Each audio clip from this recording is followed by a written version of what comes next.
መከልከሉ ተገቢ አይደለም። ወደፊትም አለበቂ ምክንያት መከልከል ተገቢ አይደለም።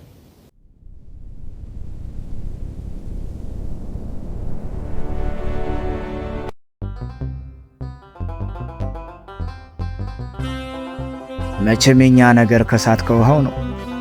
ለዘመናት የሙዚቃ ንጉስነት ዙፋኑን ያለ ተቀናቃይ ተቆናጦ እንደ ሰነፍ ሴት ወጥ አድረው እጅ የማይሉና የሙዚቃ አድማጮችን ጆሮ የሚያክሙ የሚገራርሙ ስራዎቹን ለሀገሬው ሕዝብ እንካችሁ ሲለን ቆይቷል። የመወደዱ ነገር አንድም እየደጋገመ ኤሎሄ ከሚለው አምላኩ የተሰጠው፣ አንድም የሙያ ብቃትን ከጥሩ ሀበሻዊ ስነ ምግባር ጋር አጣምሮ መታደሉ ብቻቸውን ምስክር ይሆኑታል።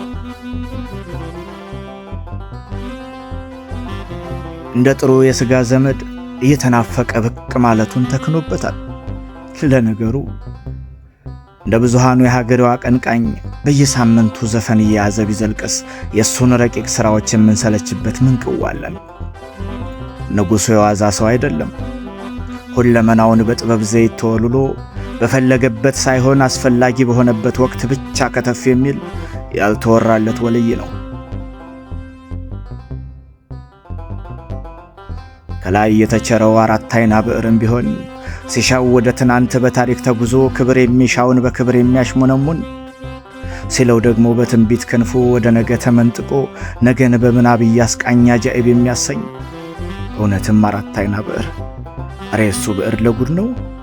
ዛሬን በልኩ በመጠቀምም ቢሆን እንደ አብዛኛው የአገሬ ከያኒ ያለፈን ስርያት በትችት መዶሻ ከመውገርና የመጣውን ሁሉ ቸኩሎ ከማወደስ ይልቅ ሁሉንም በጊዜው ውብ አድርጎ ማቅረቡን ያውቅበታል።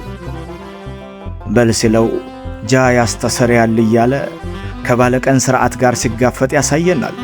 እንዲያ ሲል ደግሞ ዳላክ ላይ ለሥራ ቤቴ እያለ ለዓመታት ብዙዎች ያልቃኙትን መራራ ሐቅ በዜማ ለውጦ ሲግተን ትንግርት እንጂ ሌላ ምን ይባላል? አሬ እሱ ነገር ትንግርት ነው። ታዲያ ከወደ ሰሞኑም ከዓመታት መጥፋት በኋላ ኢቶሪካ በሚል አልበሙ ሊመጣ መሆኑን በተናገረ ማግስት ብዙዎች እንቅልፍ ያጡበት፣ ብዙዎችን ሰላም የነሳው ጉዳይ ምን ይሆን?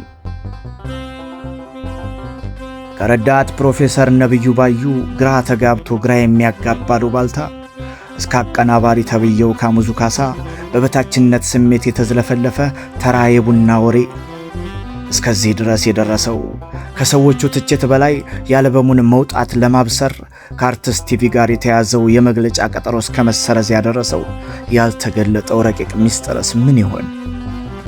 ለመሆኑ የአልበሙ መጠሪያ ኢቶሪካም ሆነ በጥልቅ ቀመረ በተደጋጋሚ የተቀመጠችው 8 ቁጥር ጉዳይስ ምን ይሆን?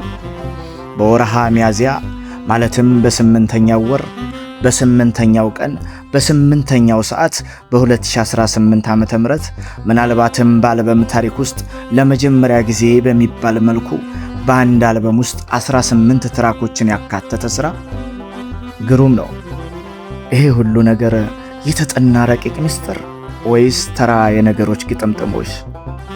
ልብ በሉ፣ ቴዲ አፍሮ እንደ ታሪክ አዋቂነቱ ለቀናት፣ ለቁጥሮች፣ ለነገሮች ልዩ ትኩረት ይሰጣል።